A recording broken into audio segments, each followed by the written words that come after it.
want to get your thoughts on Dallas, but I do have one final question because I've been seeing the debate on Twitter today. Is the Rookie of the Year race over? Man, I don't know. I don't know how to do this because I think we're I'm about to make you full screen for this one. Let's see it. I'm gonna get aggregated. Oh no! No. Honestly, I think Paige is still my front runner. The floor is just so high, and this is one of those really remarkable rookie situations where I'm like, yo, this shit's a disaster. And that's got to be baked into the calculus a little bit. You know, it's one thing for, you to go to a team that isn't good or has clear deficiencies and isn't a complete product. I think you could argue Sonia and Kiki were that. I think you could argue Caitlin was that. I think you could argue Aaliyah Boston was that to a lesser extent. But, this honestly, this feels like the Aaliyah Boston year, where like Aaliyah was really great on an absolutely abhorrent team. Like that first season, dude, Aaliyah, that team brutal. was an affront to basketball. All right. And the roster was not great. That was still Christie's sides. They had no idea what they wanted to do. The veterans, it didn't work. That team just did not work. And I think that, that for Aaliyah, like that team went from 5 wins to 13 with her, right? But if you look at the rest of the 2023 draft from that season, I mean, there wasn't much else to work with. But I would argue, like, if you got another player in the mix there that, was giving a Sonia Citron type of year, I still take Aaliyah, but it's still a discussion and a race. And that's what I think this is supposed to be. I think it's okay that this is still a discussion right now. I think the wins and losses do matter to a point, and how much you can do matters to a point. But I also really think people underestimate how absolutely lost a WNBA team is without any front court defense. And the Dallas Wings don't have it. And I think what I'm a little skeptical of with Dallas, it feels like the tank is in a little bit. Like they were beating Washington. That's what I'm talking about. That's what I'm talking about. As they should. Hell yeah. All I'm going to say is last year, I was told by people within the organization, they were never outright about the tank being on. But the intimations that would be made were that the tank was absolutely on in Los Angeles. And so I feel like with Dejanay, like trading Dejanay was the final move to say the tank is fully on. And after this second half, conspiracy tiger hat is on. I absolutely believe that the tank is on because I know people want Paige and AZ together. Look at this team and tell me that Lauren Betts or Awa Pham is not exactly what you need for this team to go from 8 wins to like 18. Dude, that's the difference. It's the exact, and you know the what? world where Paige has a screener on this team. Yes, well, and here's the thing: where Caitlin got lucky is Caitlin joined a team that already had that. In Aaliyah Boston. Yeah. Imagine Caitlin trying to do all this with Melissa Smith only. Go on. You've seen it on the floor. Yeah. You've seen the two of them on a floor together without Aaliyah Boston. Tell me how that looked and how you think it would look extrapolated over the course of an entire season. That is where Paige is. I'm giving Paige the grace because the team isn't even built to have a potential for like her to affect winning, legitimately affect winning. And there is so much more around this Washington team. Like there is so much more around this Washington team than there was around this. And also to this argument, one thing here on AB did it, CC did it.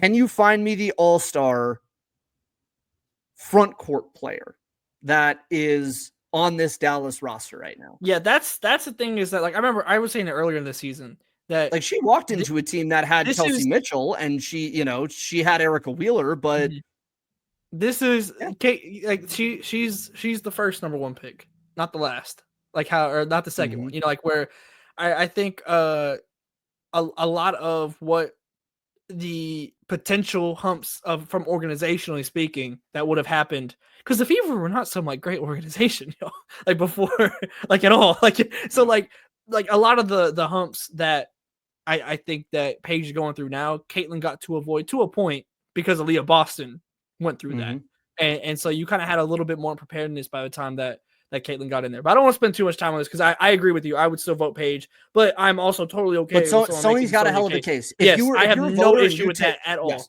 I think that's my point. If you take Sony, like I think is this. I also want to say, yes, Paige does have a Rike, but again, I would say 2 guards. Like even if your running mate is an all-star level guard, I don't think that matters as much as having an all-star level big end guard. Also, everyone's that's the point. I will cop because I made that point very clumsily, so I apologize. The point that I'm trying to make is that if you end up with the Undertaker just came. Okay, hold on. Let me finish. Make your point, and then the point that I'm making is if you were to tell me if you were building a team. And you told me you get either 2 all-star or higher level guards, or you get an all-star or front court level guard. Which are you as the GM taking? I'm taking the guard center combination than the guard combination. And I do think that matters within the game. That's what I was trying to communicate. And look, see, where's your boy Downs? Dude, where's Shawnee when you need her? Here she is. Dude. How did you show up right on time? My God. the gong. The hater. Someone put the hater signal. Oh. That is crazy. What timing? Okay. Let me pull this down. Hello, Shawnee. Hello, Shawnee. Hi. How are you? How is Overtime Selector coverage? You can find it on catspacewb.com. You guys are going to want to subscribe. You're going to want to like. You're going to go tell a friend because we've got content coming. I'm putting it together personally for you guys. Those kids are legit, bros. Those kids are legit. Oh my gosh, bros. Like, okay, they're real. They're so real. We got a feature on Ivory Ladder come in. So yes, tap in. Millennials. Tap in. Hey, if you attended the unction the other night with us, you are not going to want to miss this Ivory Ladder feature. Okay. With that said.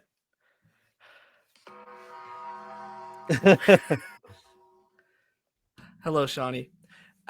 We were talking, I don't know how much you heard. We were talking about the Mystics and Wings game today. And I brought up the question because people were bringing up the conversation of Rookie of the Year between Sonia and Paige. Andrew and I both think that Paige still is there, but there is absolutely a case to be made and like a legitimate discussion to be had for Sonia. Shawnee, I say this with fear in my heart. What are your thoughts?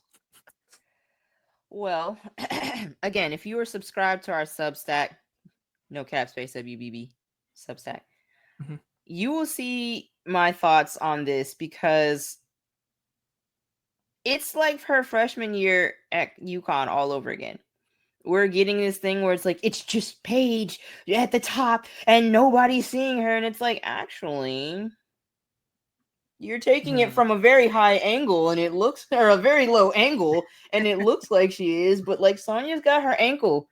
Like they're climbing up and Sonia's got her ankle and is dragging her back slowly but surely. And we're not talking about it. Because here's the thing. We are engaged in Stan Wars. I can be honest and say it. I can be honest and say, like, I have agendas. I have hate in my heart. I be saying stuff that I know I don't apply. Y'all have asked how come it's okay for Paige to be 30 but not Haley Van Lith, because she's a victim of capitalism and Paige is not.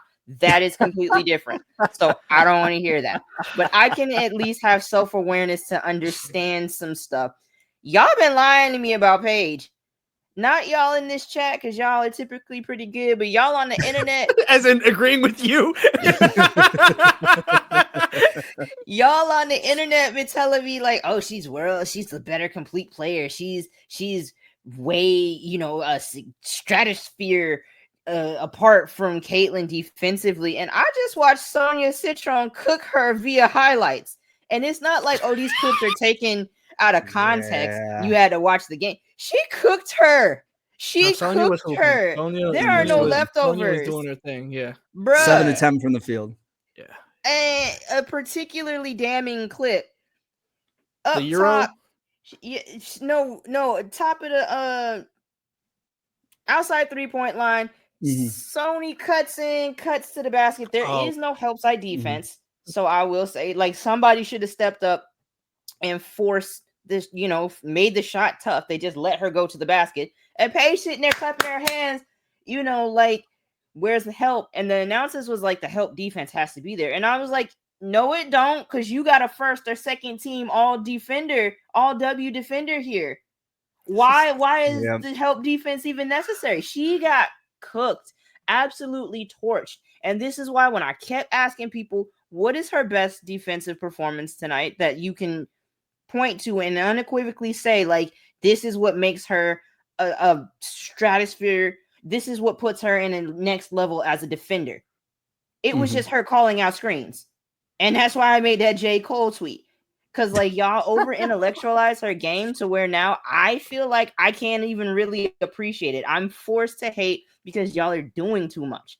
And now it's like actually watching. Paige still has work to do. And that's fine. She's a first-year player. That is absolutely okay to say. And I understand that this is now the Caitlyn argument. We're at the Caitlyn argument all over again. Like, her fans are doing too much. They're making too big a deal. We see the holes. We see what's going on. And it's like, we don't want to hear, like, we need y'all to relax. But I'm going to hate because, again, she's 30 and I was told she was better than Caitlyn. Bruh, the funniest tweet I saw tonight, somebody was like, Sonia can barely outscore Paige Hurt. And I was like, that's the argument you want to use. Because, like, she's only like 2 points ahead of Caitlyn. That's what I'm saying. Y'all got to have self-awareness. And it pisses me off that we're not having, again, when Paige made that SB speech, it was for a reason. When she said, like, black women there is a huge discrepancy in coverage. Now we're seeing that Sonia, no, let me stop. But, like, now we're seeing that because, again, she's in the forefront, people are not, like, as gung-ho to play the comparison game as they are with other players. When another player is, up ahead, it's like, oh, well, are you sure they're as good as her? Are you sure? And when it's Paige, it's like, now we're making it seem like it's a unanimous thing. Because they're still running her clip. It's the Sabrina thing, too. They're still running her clips, win, lose, draw, take her best highlights, cherry pick those, and make it seem like she's putting together this airtight case to be a unanimous, rookie of the year, when in actuality, we're not even talking about the other rookies, because you go out west, it's some cases to be made in Phoenix. My big girl Monique, my girls out in Golden State, like, I still think she's ahead. I still think she's going to win, but, like, you're not showing the whole class in an even manner. And it's like, you can't talk about Golden State being what they are right now without that rookie. So I just think I said this in the haters guide to this rivalry week, I guess it's called. I guess it's called. Yeah. Let me ask you this. Do you think it's kind of like a funhouse mirror version with Sonia, what happened to Rakia last year? The circumstances are slightly different in that Rakia, like, they were tanking, and I think they kept Rakia on the shelf for that a little bit longer than they needed to. But, like, in the last month and a half, like, we started to see Rakia really cook, and we were like, yo, if we had a full season of this, like, this might be a different conversation.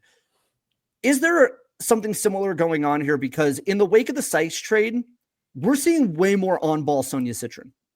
like way like her as primary ball handler, like a lot more. And so you're seeing a lot more of the offense flow through her as a result. She's had the minutes, but not that type of responsibility. If she cooks with this responsibility, is this going to be one of those things you think where it's like, damn, what if she was like the number one guard option all season? How would the discussion be? Well, if she continues it, because it's kind of like when you look at how last year's race went, right? Caitlin got the first one. Angel had that incredible July, and then Caitlin had that August. Yep. But if Angel had July and August, we're having a different conversation. So if Sonia can have August and September, because she wasn't playing bad in June and July. So that's my thing. If it's like Rakia wasn't really getting minutes, so we're seeing like this huge discrepancy in her numbers from start to finish. Sonia's been pretty consistent, and now we're seeing like a jump, like the bump. So it's like that makes sense. And then Paige didn't win Rookie of the Year or Rookie of the Month in May, so it's kind of like. By the way, I want to draw attention to this. Maybe the Rakia argument better applies to Dominique Malonga. That's the real one. Malonga's been hooping, bro. The vision is there. Imagine her next to Cameron Brink and Rakia. Bro, you want to talk about being Smesco pill, dog? I have been on the Dominique Malonga bandwagon since 16 years old, and I am not jumping off now. My stocks are flourishing. This is like buying Nvidia in 2019. We are flush with cash over here right now. And who had that cover story first, Andrew? God. Believe it was No Cap Space that had the make cover. Crazy. And you know what? Banger of a title, if I do say so myself. Dominique Le Magnifique. I mean, she's showing it now. Absolutely. Bro, it's truly magnificent ball. Absolutely magnificent ball, dude. Like, and when you watch her, obviously she's such a different player than Wemby, right? But it's so hard to not get caught up in the comp because it's just like the lankiness, the length, the 3 levels, like the ability to fucking recover with like a single step, and like you move 6 feet and now you're at the basket and you go up with a 7-foot wingspan. I mean, dude, it's just, I hate that she's in Seattle for the reason that it took us so long to get this, because Noelle Quinn can't be bothered to not play the same 5 players every single Think about night. any other place she could have been. Oh my God. Think about any other place. You know, to our earlier conversation, Tyler, about what player you would want to put next to Alyssa Thomas to truly make like Malonga the would be Monstars front fun court. As hell. Bro, a Dominique Malonga, Alyssa Thomas front court sounds like some shit that they would put in the Monstars. That would be so sick. Yeah. I would have stopped that with my bare hands. No, that would be absolutely not. The world is not ready for that yet. Oh my God. No, Dominique is the Rakia argument this year. Like that's the Rakia comp for this year. Where it's again, we still need to be talking about all of these rookies because they've had really good years. Like Kiki's had that double streak. She's been playing well. She played really well today. Yep, like I said, my dog Monique in Phoenix, she's been a starter. So it's like, again, you cannot talk about the team success in Phoenix without mentioning her and how steady she's been. Again, Golden State. Yeah, Carla Late, by the way, for the folks that are listening. That's who you were referring to. I just want to. My bad. Yeah. Very good. But yes, Timpson, you are correct. I'm a sneak Timpson. Nah, Hold on now. Oh, you got too much dip on your tip. Hold on now.